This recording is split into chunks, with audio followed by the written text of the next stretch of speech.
Hare Krishna, Hare Krishna, Krishna Krishna, Hare Hare, Hare Rama, Hare Rama, Rama Rama, Hare Hare.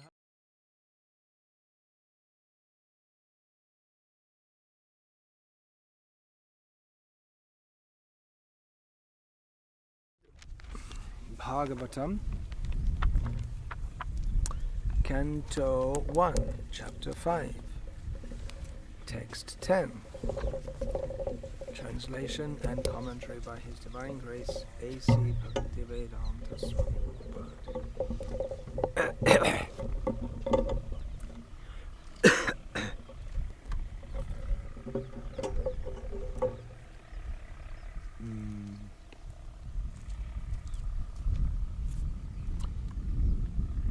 Nayad vajas chitrapadang harer yasho jagat pavitrang pragrini takar hichit tadvayasam tirtham ushanti manasa nayatra hangsa niramantu shikshayaha.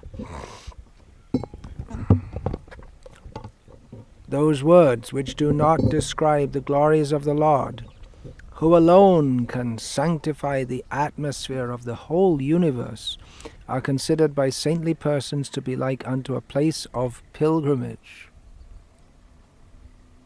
Yes, those words which do not describe the Supreme Personality of Godhead are just like a tirtha, a place of pilgrimage for crows.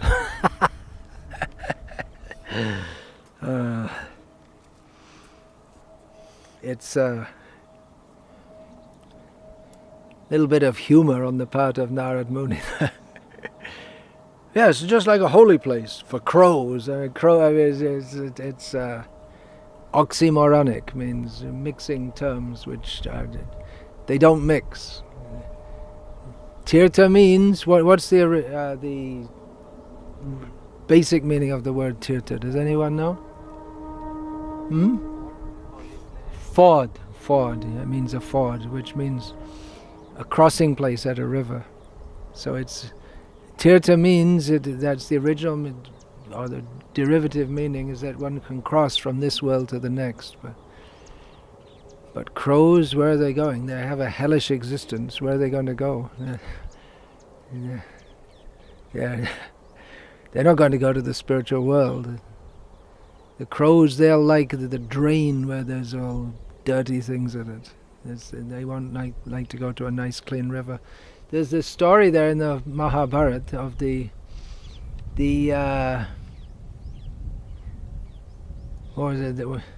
ducks.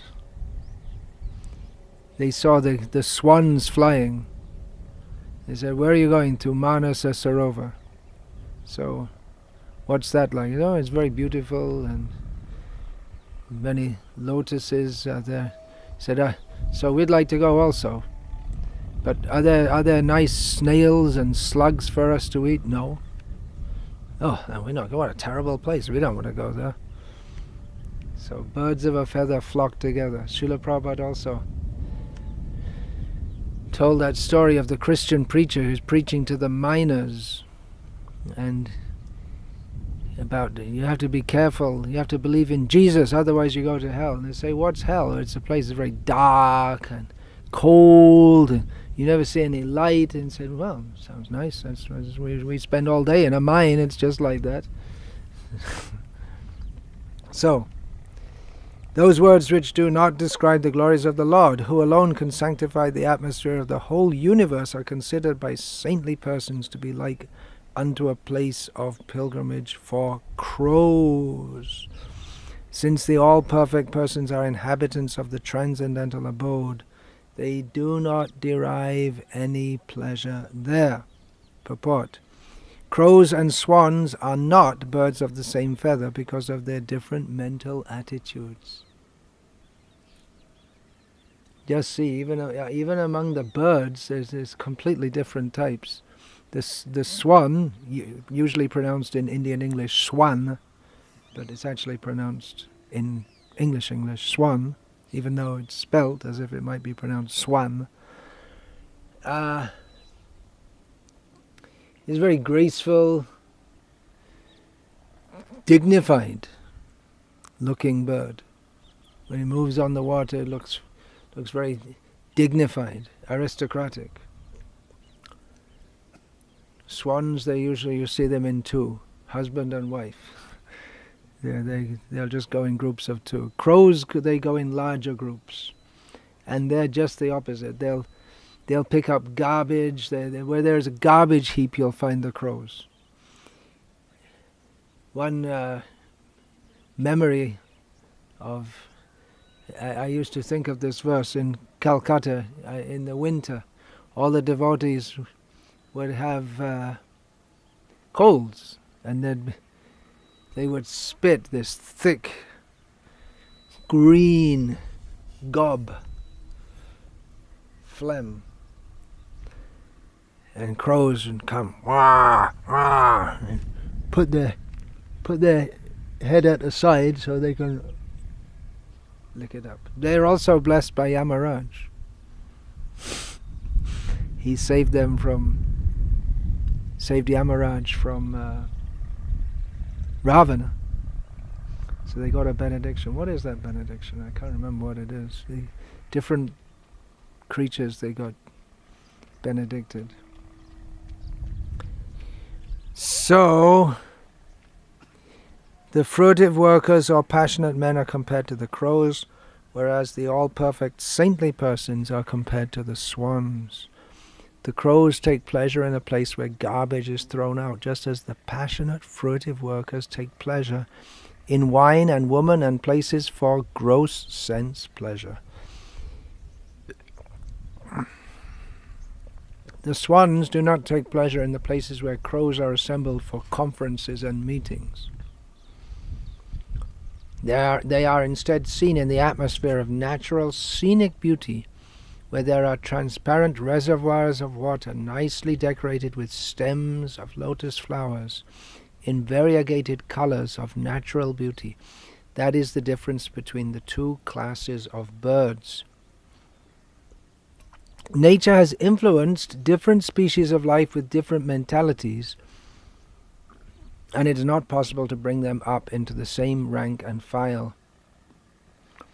Similarly, there are different kinds of literature for different types of men of different mentality.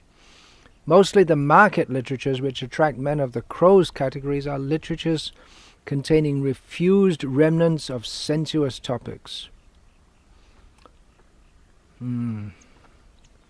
Refused here, I suppose that means that the swan-like people, they refuse to have anything to do with it. And remnants means what? It's describing what other people have done. They are generally known as mundane talks in relation with the gross body and subtle mind. They are full of subject matter described in decorative language, full of mundane similes and metaphorical arrangements, yet with all that they do not glorify the Lord. So there is a lot of literature which is by the grace of Dushta Saraswati, the materialist, the manifestation of Saraswati in the material world. It's very pleasing and charming, but it's all useless. It pleases people who take pleasure in topics other than Krishna consciousness. So we find certain poets are very much praised. Kalidas, especially among all of the poets, the Sanskrit poets, is praised. In Bengali, Rabindranath Tagore. He's supposed to be wonderful. And actually, I've heard his poetry recited, and it sounds very pleasing. But, well, he did write about Krishna also, but it wasn't his prime subject matter.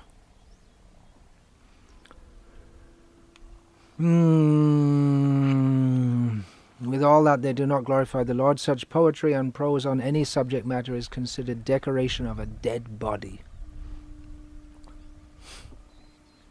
Nice description. Very nice jewels, nicely, but then you see a body decorated. Oh, someone sitting there with all nice jewels.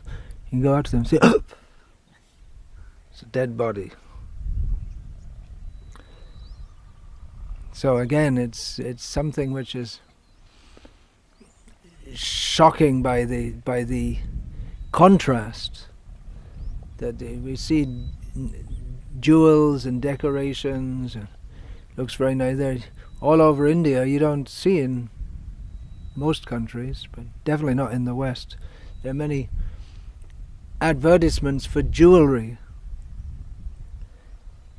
and there'll be pictures of beautiful women wearing jewelry, and it's supposed to be, that's the idea, that it beautifies. But how do you beautify a dead body? It's by nature revolting. So the whole idea of putting jewelry on a dead body is it's absurd and shocking, and we can't understand why anyone would want to do that. So in the same way, why anyone would want to exhibit their literary art for glorifying dead topics not related with Krishna. That is the metaphor being given here.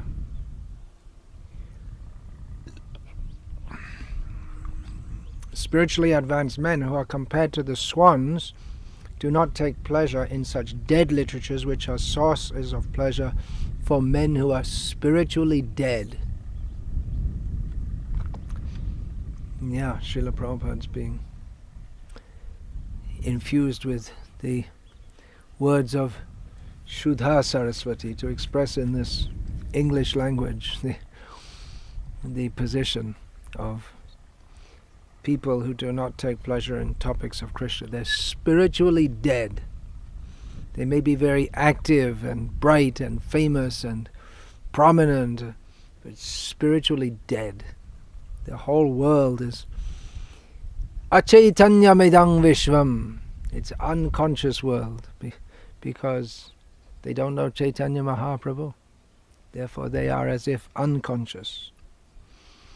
These literatures in the modes of passion and ignorance are distributed under different labels, but they can hardly help the spiritual urge of the human being.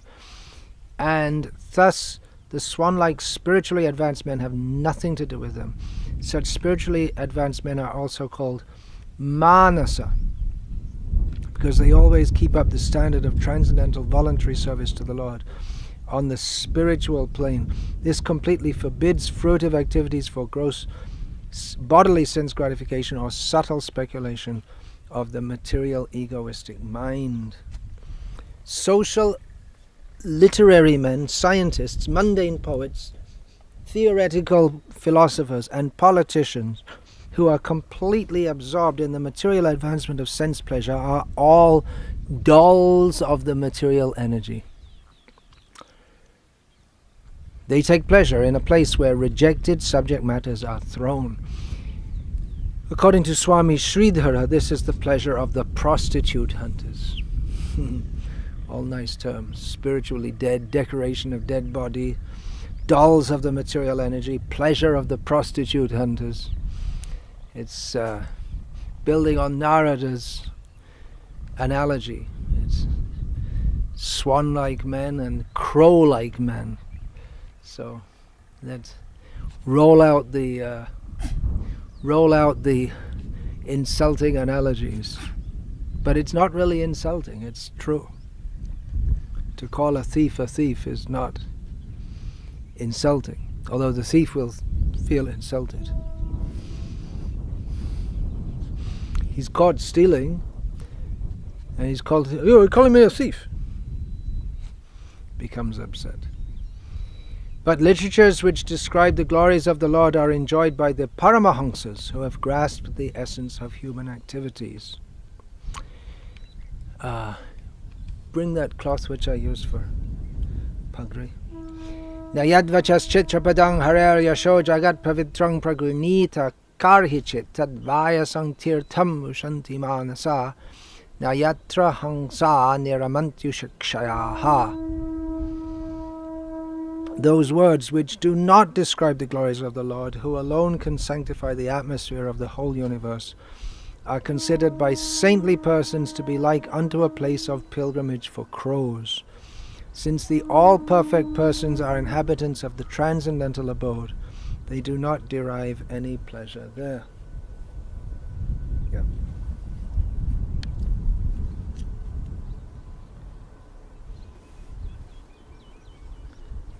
Nayad vachas chitra padang harayasho jagat pavitram pragranita karhichit tadvaya samtirta mushanti manasa nayatra hangsa niramantu shikshayaha.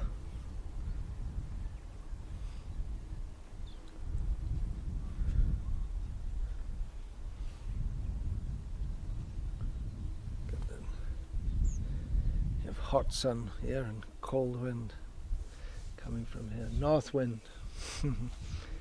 blowing all the way from the Himalayas. To get that coldness must be, huh?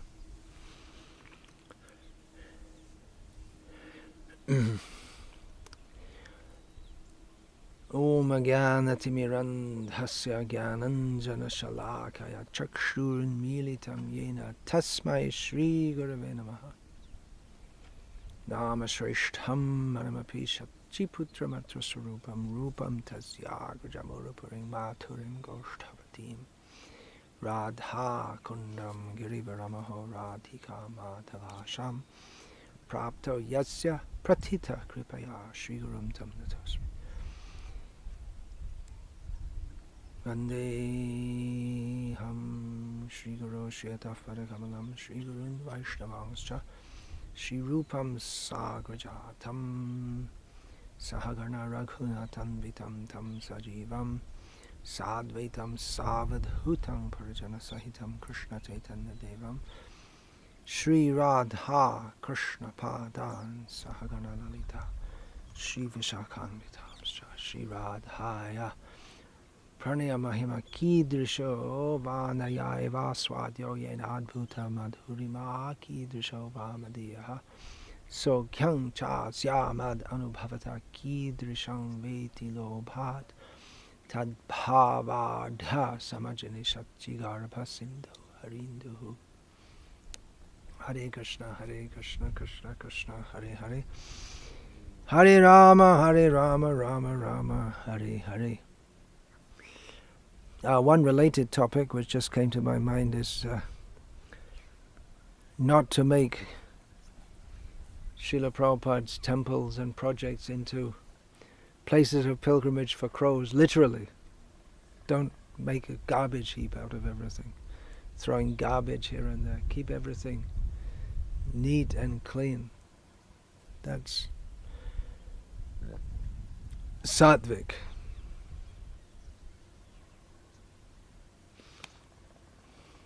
As you get older, you can relate more and more life experiences to demonstrate various things. I remember once I was in Haridwar, and I just saw some temple, and often when I see a temple I like to go inside and see what's there. It's a nice Rama Mandir as far as I remember. And inside everything was so nicely maintained and clean, and it was just such a pleasure to be there, seeing as the bazaars generally in India, especially North India, there's garbage everywhere and broken roads, and so the temple was so nicely kept, and so it was very pleasing just to be there. So the opposite will be there also if things are not neat and clean. So the subject here of this verse is, on this verse, the wind has blown over the page to the next verse, which is a verse that Srila Prabhupada often quoted. Tadvag visargo janatag haviplavo yasmin pratishlokam abhadavatyapi namanyanantasya yashon kitani yachrinvanti gayanti gurnanti sadava. Seems to be in the singular form, although it's... So on the other hand, that literature which is full of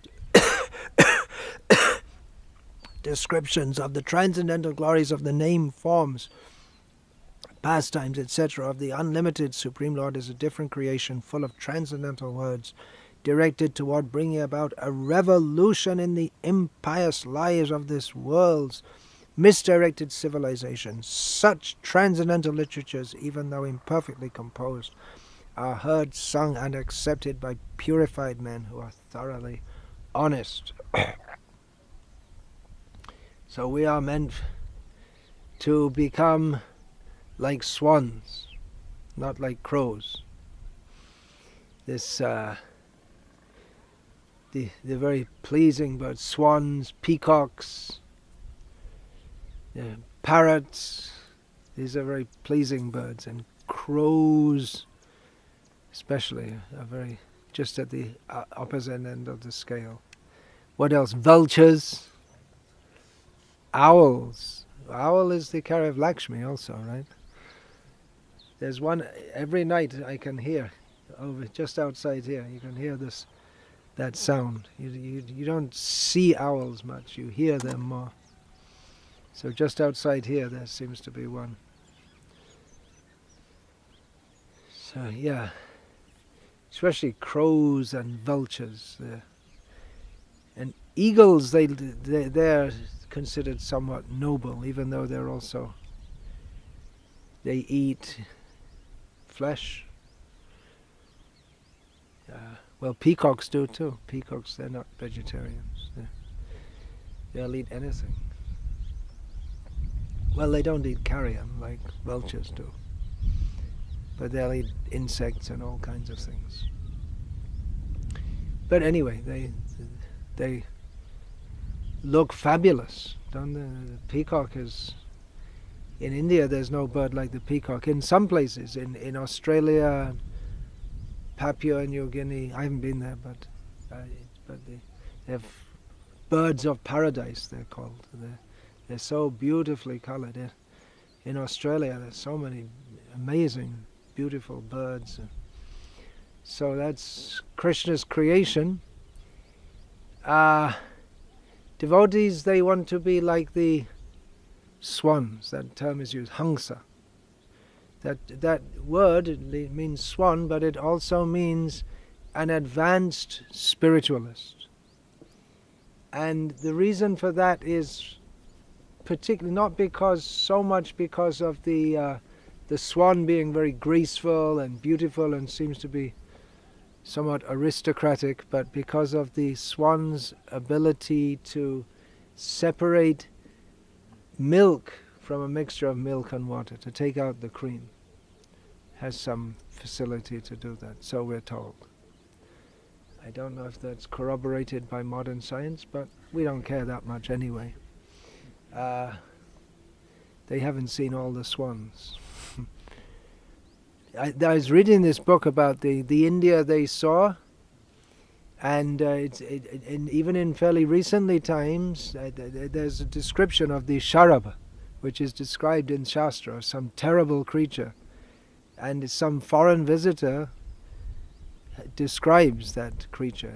It's really terrible. It's if you see one, you're dead practically. They're really ferocious creatures. So they were there even until recently. As mentioned sometimes in Bhagavatam, like in the Gajendra story, describes all the flora and fauna of the forest at the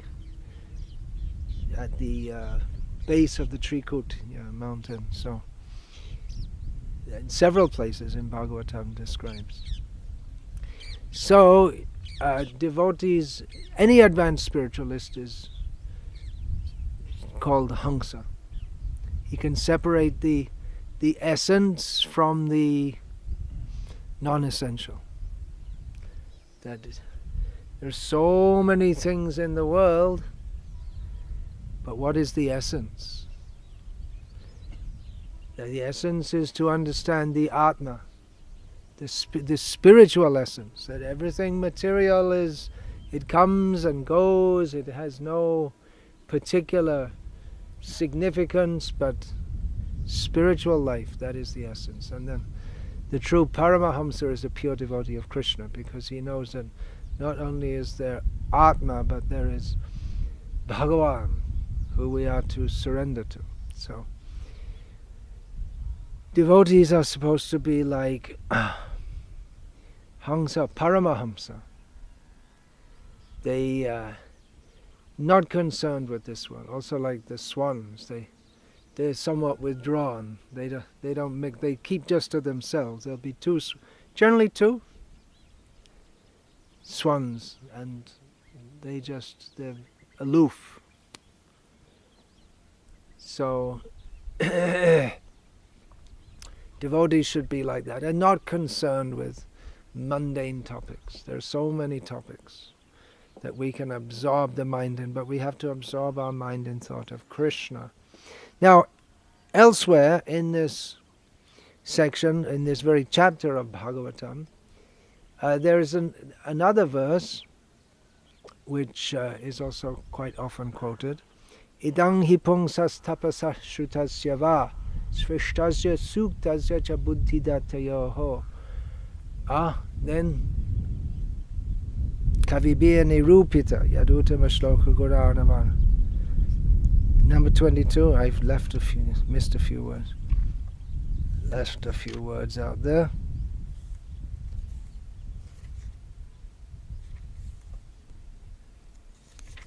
Avichutartha kavibir nirupita.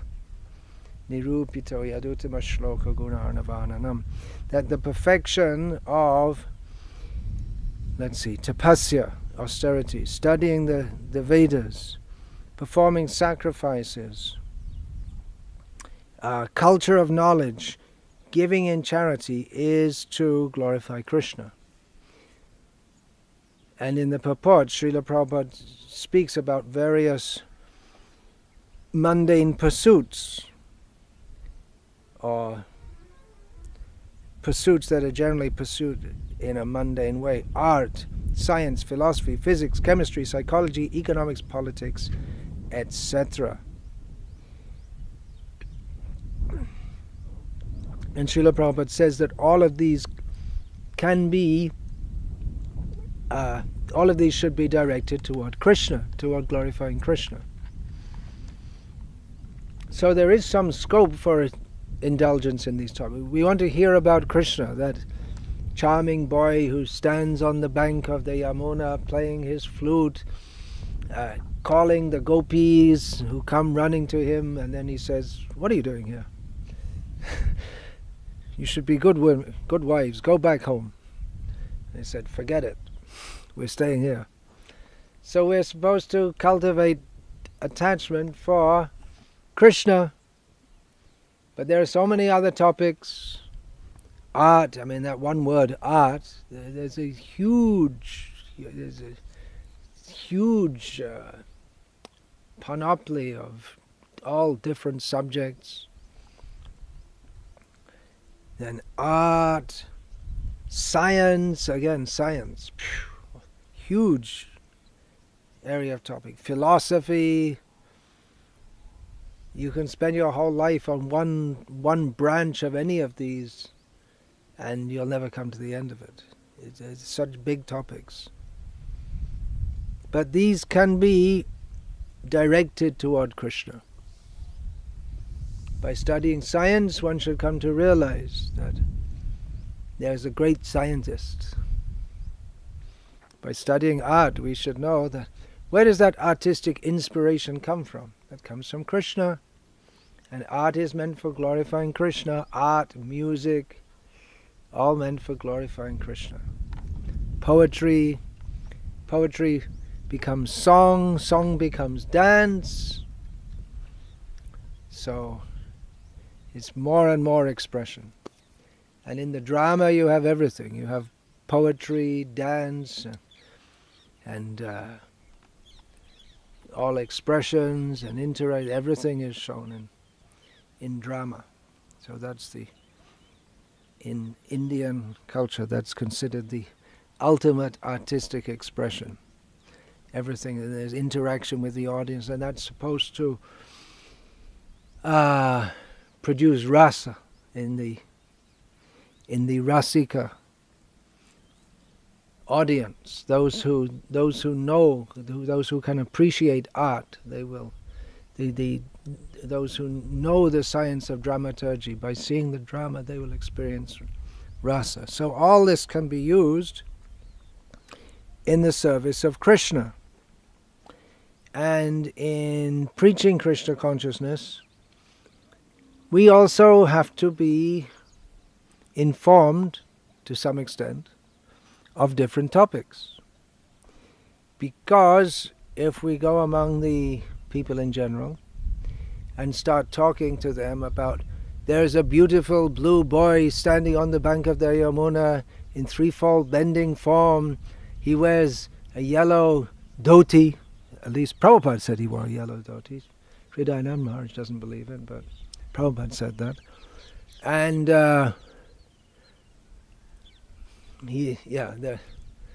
there's cows and cowherd boys, and the Yamuna, the wind is blowing gently, and there's the flute sound charms everyone. People they're too much like crows to even begin to appreciate that.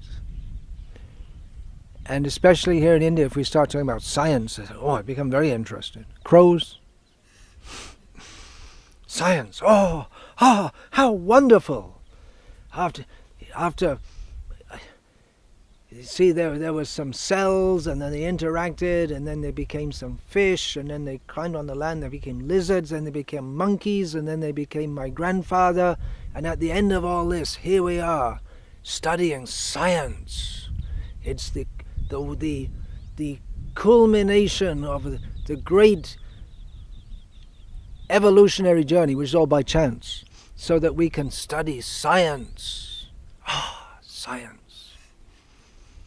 So if you speak to them about science, they become interested, because they're mudhas, crows, spiritually dead, dolls in the hands of material energy, prostitute hunters, and all these words which we just learned in this purport, all these terms.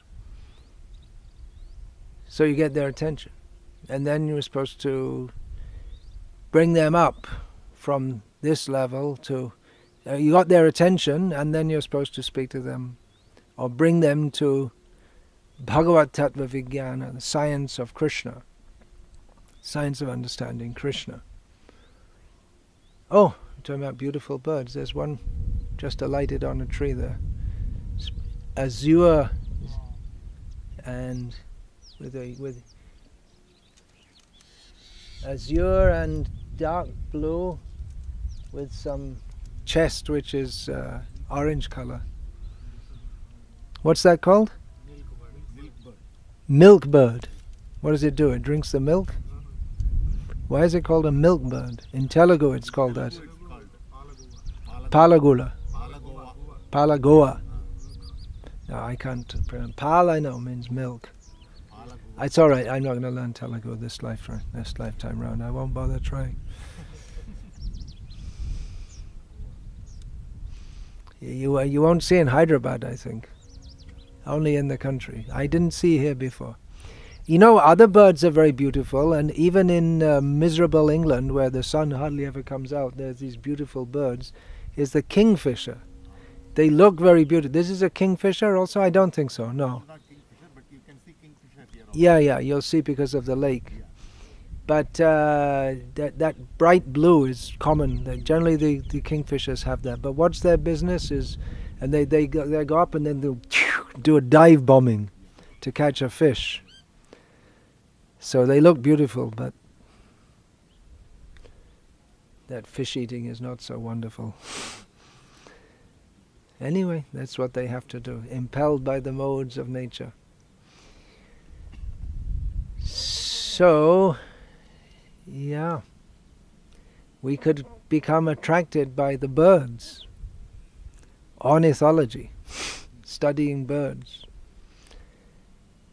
There are many interesting things in the world. Keshava, Tua Jagat Vichitra, this Bhaktivinoda Thakur sings. Oh Keshava, your world, well, he's referring to this material world in this case, is Vichitra, which in this sense means something amazing, something wonderful. So there are so many wonderful things, and in science there are so many interesting things. There are many boring things also, but many interesting things. And mathematics can be fascinating. And study of politics and sociology, psychology, and all interrelated disciplines. Now we may have to speak something about all these things just to get people's attention and lead them to Krishna. And that is required of preachers. People are on the order of Srila Prabhupada going out into this world, and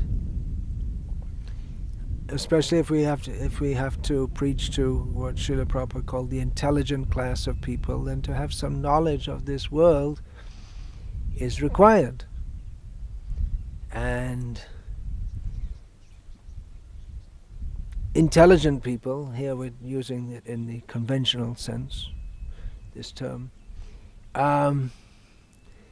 they are impressed with people who are knowledgeable. And they're not impressed by people who are not knowledgeable. So if they perceive that you're not on a very high intellectual level, you can't follow they'll make some argument for whatever their position is, and you can't discuss with them on that level, then they're not interested to talk to you at all. So how are you going to preach to them and try to convince them of something better? So it's not absolutely required, but generally that there are devotees who are gifted by Krishna to preach even without any background of such knowledge. But to preach to people who are more atheistic, and to make presentations for the people in general in the form of books or slideshows or whatever, some knowledge of this world is required, and it can be very interesting. What's going on in the world?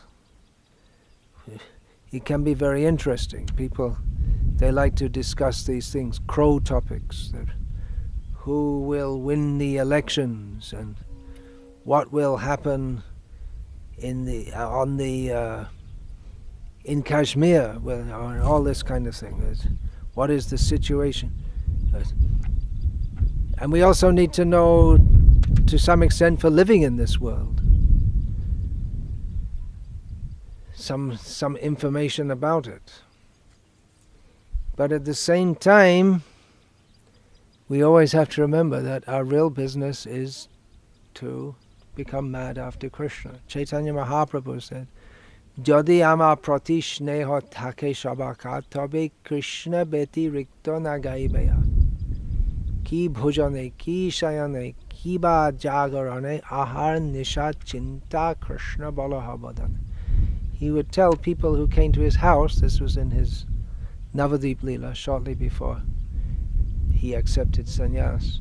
He said that if you have affection for me, which people coming to him definitely had affection for him, so he's speaking in this rhetorical style. If you have affection for me, then don't talk of anything but Krishna. whether you're eating or sleeping or staying up at night or whatever you're doing, day and night, think of Krishna and speak of Krishna. So that's the aim, to be a swan, only talking about Krishna, only thinking about Krishna. But then there's the whole world, and we may be interested in that also, because topics are interesting, many interesting topics about many different things. So preachers have to, this example again, to go fishing, but don't touch the water, don't fall in. We go to catch the fish, but not that the fish takes the bait and then pulls us in the water. The fisherman's supposed to pull the fish out of the water. So the idea is that we catch people and pull them toward Krishna. But we should be very careful that we don't get into their association and they pull us toward Maya, or that we get into some topic and we get pulled into Maya. That danger is there. Then we have to see what is our strength. Are we strong enough to preach and to change people? Then then we ourselves have to change. We have to become strong by Krishna consciousness, by practicing Krishna consciousness very seriously. It is possible at some level in this country, especially, to bring people to Krishna consciousness even without oneself being particularly Krishna conscious. It is possible because people are pious enough in this country that if we speak of Krishna consciousness, even if we ourselves are not very seriously endeavoring to become purified, we can, even without a good level of sadhana or knowledge, by some personal charm or whatever, we can bring people in. Of course, we shouldn't underestimate also that to get people to give up meat eating and all these things is not such an easy thing. But we should be careful, even in the process of preaching Krishna consciousness, that we don't get pulled into material consciousness. And we have to see who we're going to preach to. One sannyasi of Srila Prabhupada, he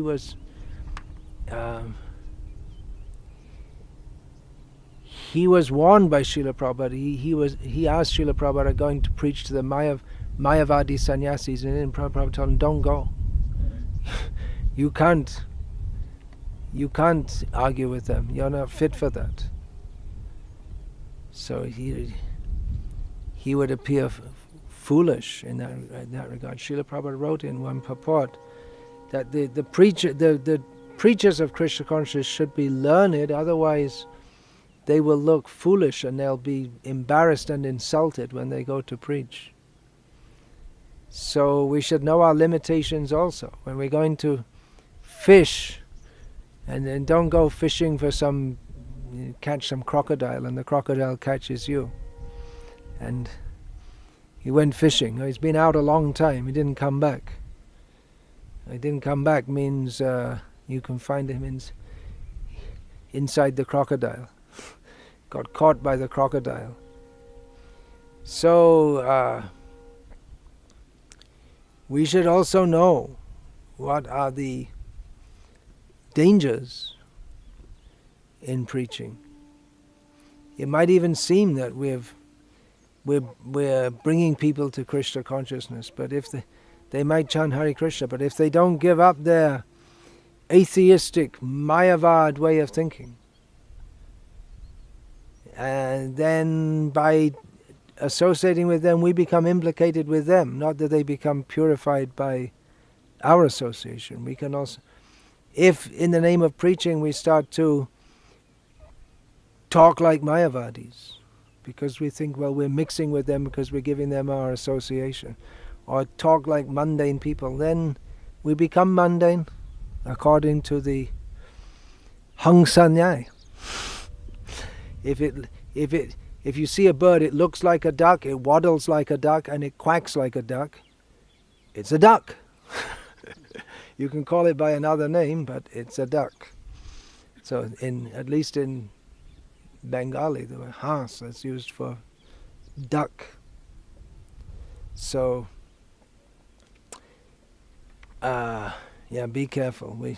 Preachers must be very careful. We have to discuss many things, but to keep our consciousness focused on Krishna, that is the real essence of everything. Otherwise, at the end of life, we can say we practiced Krishna consciousness all our life, but it was a case of operation successful but patient died. If we're not thinking of Krishna at the time of death, then of course there's no loss in Krishna consciousness. Neha pikramo nashosti pratyavaya navidyate swabhamapyasya dharmasya trayate mahato bhayat. But there's great gain to be had, that after so many lifetimes being crows, we have the opportunity to become a swan. So we should be careful not to be attracted to the crow topics. We have to be attracted to Krishna. So while for the sake of preaching and purification, we have to see how to preach to people, even shastric topics. This when Narada is speaking about this crow-like topics, he's speaking to Vyasadeva. He's referring to shastric topics, which don't directly and clearly glorify Krishna. Now, all the Shastra is meant for glorifying Krishna. Vedaisha sarvaraham eva vedyaha. But some is indirect and some is very much indirect, that it's difficult to unless an acharya points you to that, you won't find Krishna at all. Tattvamasi. If you see the original context of this famous aphorism, then it sure seems to be impersonal. So that requires an acharya to point that out to us. Otherwise, the tendency will be for people to take, that all-pervading essence of everything, that is you. This that's being described. Who's that speaking? This Shvetaketu is being Tattvamasi Shvetaketu, his father, whose name is it Udalak? I can't remember. Shvetaketu, the boy, proud boy. He came back from study thinking he knew everything. And his father said, "Well, do you know that which pervades everything? Do you know that which that is the source of all sound?" And no, tattvam. And again, there's a tattvam. You are that. You are that. You are that. So Narada he tells Vyasadeva that you've made all this, but the real thing, where you're supposed to give Krishna, you've given everything to lead people to Krishna, but what about Krishna? Well, he's there. It says there, here in this Shastra and there in that Shastra, but nothing very clearly, explicitly, absolutely unambiguously establishing Krishna's tu Bhagavan Swayam. So in the Bhagavatam, then Vyasadeva, he didn't waste any time. He's right from the beginning. Om Namo Bhagavate Vasudevaya. Okay, this is it, folks. Now, no more beating around the bush, no more indirectness. Janmadyasya yaton vayaditratash satyang parang dhimahi dharma kaitava projetatra. He was really into it. Okay, this is Krishna. We're going to speak about Krishna. But there are people who study Bhagavatam, they don't find Krishna also. They're impersonalists. Every verse of Bhagavatam is full of the nectar of Krishna, but they don't find Krishna at all. The crows, they'll never find. The crows, they don't become swans. They may be by the grace of a pure devotee, but Their taste is different. So, the point is being made here that we have to remember Krishna. That's all. We may see Krishna in various ways. From Bhagavatam we can learn of him, Janmadhyasya yataha. He is the source of everything, the shelter of everything that exists, the destroyer of everything. He is the ultimate. We learn about Krishna in this way. So, that is Krishna. We also hear of Krishna, the flute player, the one with... There are so many descriptions of his beautiful curling hair with the Kaustuba jewel on his chest. That's Krishna in Vrindavan, Krishna outside Vrindavan. He has his... then his Sudarshan chakra comes into play, and he has his bow, Shanga, and there are so many descriptions of Krishna. So, at the end of the day, to use that incredibly worn-out phrase, we have to remember Krishna. That's it. So, this project also, everything is meant for remembering Krishna. Place where we can come away from all the harassment and the stress and the diversions of the city, and remember Krishna. Cultivate Krishna consciousness. That's actually quite a challenge, because in the city there's always something to do. Here, of course, there's always things to do here also, but when there are enough people, there may be a lot of the time there isn't that much to do. It happens in rural life. There are times of the year when there's not much to do, because it's neither the time for plowing or sowing or harvesting, and there's not much to do. Well, that's why Srila Prabhupada said, come and live here, and so you have time for cultivating Krishna consciousness. But then if we have to cultivate that habit. If we don't, then idle mind will be a devil's workshop. So these projects, they can become just like Vaikuntha by always glorifying Krishna, or they can become just like hell, because we don't glorify Krishna, and then we're just on the platform of our dissatisfied mind, and we vent our dissatisfaction on others, and then they vent their dissatisfaction on us, and then it becomes a place of pilgrimage for crows. So, topics of Krishna. Here we may not have to discuss so much about science and social topics and this and that. We can just ask people to come, join us, take prasad, kirtan, all these things.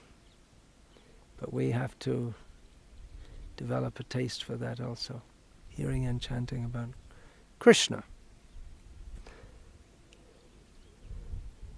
Hare Krishna.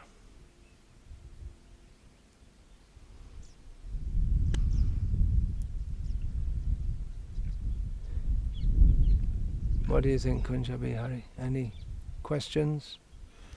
Comments?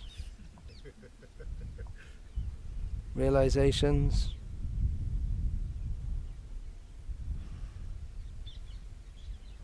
Anyone? All right. Hare Krishna, Krishna Krishna, Hare Hare.